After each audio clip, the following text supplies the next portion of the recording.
புரட்சி தலைவி அம்மா அவர்களுக்கு நாம் பொதுக்குழுவின் மூலமாக ஒரு உயரிய அந்தஸ்தை நாம் தந்தோம். என்ன அந்தஸ்து? மாண்புமிகு அம்மா அவர்தான் கழகத்தினுடைய பொதுச் செயலாளர், நிரந்தர பொதுச் செயலாளர் என்ற அந்த நிலையை, உச்சபட்ச மரியாதையை நாம் அவர்களுக்கு அளித்தோம். இவைகளெல்லாம் நாமெல்லாம் ஒன்று கூடி தந்தோம். ஆனால் அதற்கு பின்னாலே வந்தவர்கள் முதலில் பொதுக்குழுவை கூட்டி என்னவால் நடந்தது என்று உங்களுக்கு தெரியும்.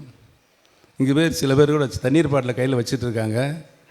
அவங்கள பார்த்தாலே நான் விழித்து பார்க்கிறேன். உண்மையிலே அவர்கள் தண்ணீர் பாட்டில் வைப்பது எந்த நோக்கத்திற்காக? நல்ல நோக்கத்திற்காக வச்சுருந்தாங்க. எடுத்து தண்ணி குடிச்சிக்கிட்டு இருந்தாங்க. பரவாயில்ல. அந்த அரங்கேற்றம்லாம் அங்கே நடந்தது, அந்த கல்யாண மண்டபத்தில். இவைகளெல்லாம் புரட்சி தலைவி அம்மா அவர்கள் எப்போது காலமாவார்கள், மறைவார்கள் என்று பார்த்து கொண்டு அண்ணன் ஒரு கருத்தை சொல்லியிருப்பார். நான் சொல்லக்கூடாது, அவர் தான் சொல்லியிருக்கணும். இங்கே வச்சிருப்பவரெல்லாம் பன்னீர் பாட்டில் வச்சிருக்கிறீர்களாம் என்று சொல்கிறார்கள்.